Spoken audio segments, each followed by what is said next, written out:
లేకపోవటం వల్ల ఆయన మీద యుద్ధం చేసి 22 రోజులు యుద్ధం చేసి రాముడిని సంహరించాడు. ఎప్పుడైతే రాముడిని దుర్మార్గుని సంహరించిండో ఈయన మంచివాడుగా లోకంలో కీర్తింపబట్టడం జరిగింది.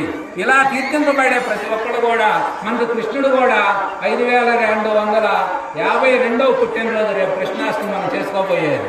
5252వ పుట్టినరోజు కృష్ణుడు జన్మించి. అంటే మన భారతీయ సనాతన ధర్మం అంటే సృష్టి ఆది నుంచి మనకి ఈ యొక్క పరంపర కొనసాగుతూ వస్తూ ఉన్నది. దైవ జ్ఞానాన్ని పొందాలి అంటే ఒక భారతదేశంలోనే పుట్టాలి మానవుడు అనేవాడు. ప్రపంచంలో ఏ దేశానికి కూడా దైవాన్ని కనుక్కునే శక్తి వాళ్ళకి లేదు. వాళ్ళు సైన్స్ పరంగా ఎదిగారు, వాళ్ళు అనేక గోళాల్లో తిరగవచ్చు. కానీ తనలోకి తాను ప్రవేశించి తనలో ఉన్నటువంటి దైవత్వాన్ని కనుక్కోగలిగేవాడు మాత్రం భారతీయుడే. అది భారతీయుని యొక్క సొంతం. అది మనకు ఋషి పరంపర కొన్ని వేల సంవత్సరాల నుంచి మనకు అందించడం జరిగింది. అది ఏదో మన అబోధ కల్పనలో కాదు, మనంతా కూడా లాజిక్గా ఉంటుందే తప్ప మ్యాజిక్గా ఏదో జరిగిపోద్దని చెప్పేది కాదు. ఈ రకంగా మన దేశంలో బ్రహ్మాండమైనటువంటి దేవీ దేవతలు మనకు 64 కళలు ఉన్నాయి.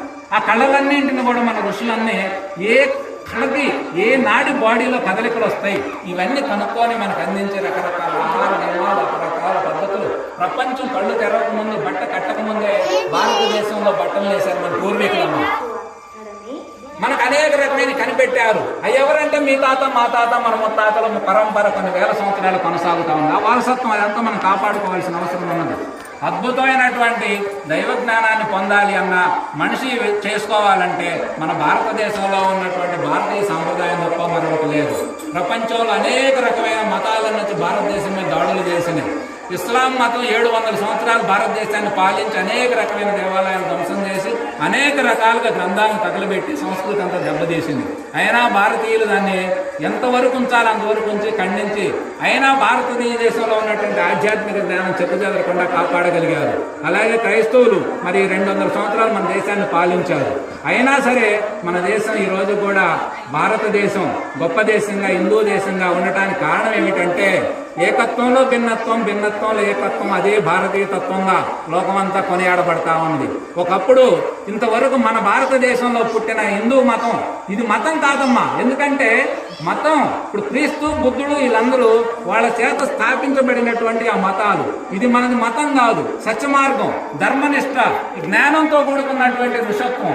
మనం ఎప్పుడు నిత్యం తన తాను వెతకటంలో ఇది పరంపరగా కొనసాగుతా ఒకరి నుంచి ఒకరికి అందించుకుంటూ పోయేదే తప్ప మన మతానికి స్థాపకులు ఎవరని చెప్పాలి? రాముడు, కృష్ణుడు ఈ మధ్య జన్మించిన వాళ్ళు. అంతకంటే ముందున్నది వేదం పుట్టి, వేదం మనకు చాలా ప్రమాణమైనది.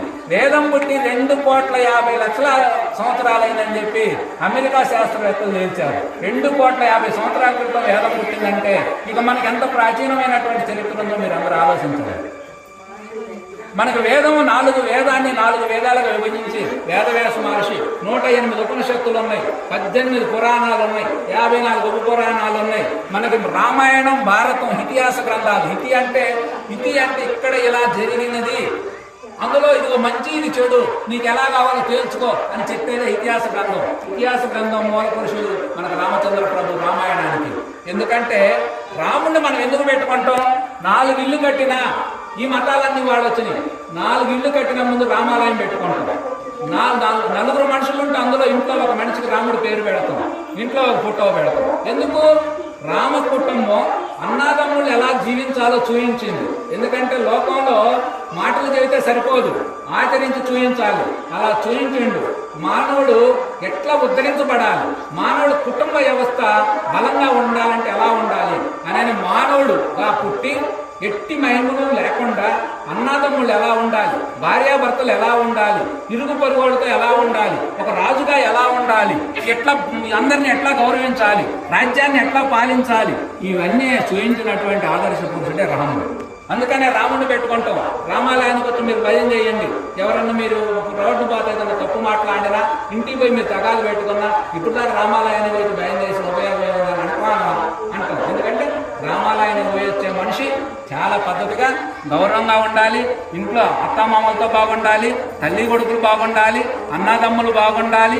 ఇట్లా అనేక రకమైన మన సాంప్రదాయం అంతా గౌరవపూర్వకంగా మానవ జీవితాన్ని ఉద్ధరించడానికే రాముడిని మనం ఆదర్శంగా పెట్టుకున్నాం.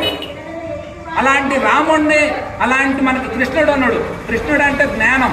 అట్లాంటి జ్ఞానాన్ని, అద్భుతమైన జ్ఞానాన్ని మనకి కృష్ణుడి ద్వారా లోకానికి అందింది. ఇట్లా అనేక రకమైన దేవుళ్ళు ఉన్నారు. ఈ దేవుళ్ళందరూ కూడా ప్రజలకు మేలు చేసిన ప్రతి వాడిని దేవుణ్ణి చేశారు. మనవాళ్ళు మేలు చేస్తాం. ఇవాళ మనం ఎందుకు పెట్టుకున్నాం ఊళ్ళో? ఈ ఊళ్ళో ఒక 10 గ్రహాలు ఉంటాయి కదా రాజకీయ నాయకులు. ఎందుకు పెట్టుకున్నాం? వాళ్ళు రాష్ట్రాన్ని పాలించారు, ప్రజలకు సంక్షేమ పథకాలు ఇచ్చారు, ప్రజల గురించి ఆలోచించారు. సరే, ఆపోజిట్లో మంచి చెడు ఉంటుంది, అవన్నీ మనకు అనవసరం. కానీ విగ్రహం ఎందుకు పెట్టారు? మంచిగా పెట్టారు. అట్లాగే మంచి ఎవడైతే లోకం కోసం ఆలోచించిండో, ప్రజలకు మేలు చేసిండో, తన జీవితాన్ని కూడా కాదనుకొని ఎవరైతే ప్రజల కోసం జీవించారో వాళ్ళందరినీ దేవుళ్ళని చేశారు కాదా? ఇవాళ మనం చెట్టుకు పూజిస్తాం. ఎందుకు పూజిస్తాం? దేవుని చేస్తున్నాం. చెట్టు, తులసి చెట్టు ఉంది, దానిలో ఎన్ని ఔషధ గుణాలు ఉంటాయి.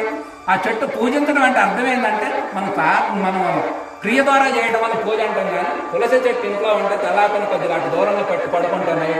దాని సువాసన వల్ల ఎన్నో ఆరోగ్యాలు, ఎన్నో మనకి సదుపాయాలు ఉన్నాయి.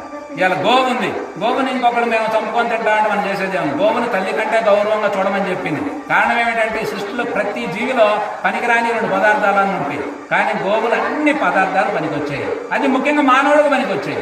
మానవుడికి పనికొచ్చి నిన్ను బాగు చేసి నేను ఆనంద పెడతానంటే నువ్వు దాన్ని నేను సంవరిస్తా, తినేస్తా ఒక రోజు అంటే అయిపోయేది ఏముంది? సృష్టిలో అన్ని జీవరాశుల కంటే గోవుని విలువైన దానికి ఎందుకు చెప్పారంటే దానిలో ఉన్నటువంటి ప్రతి అణువణువు, ప్రతి రక్తపు బొట్టు కూడా మానవునికి ఉద్ధరించడానికి, మానవుని ఆనందపరచడానికి, మానవ జాతిని ఉన్నతమైన స్థానాన్ని చేసుకోవడానికి అది ఉపయోగపడేదిగా ఉన్నది. అందుకే మనం దాన్ని ఇలా మనకి ఏదైతే మానవుడికి మేలు చేస్తామో అందుకే మనం అన్నింటిని కూడా మన దైవంగా చూసుకోవడం జరిగింది.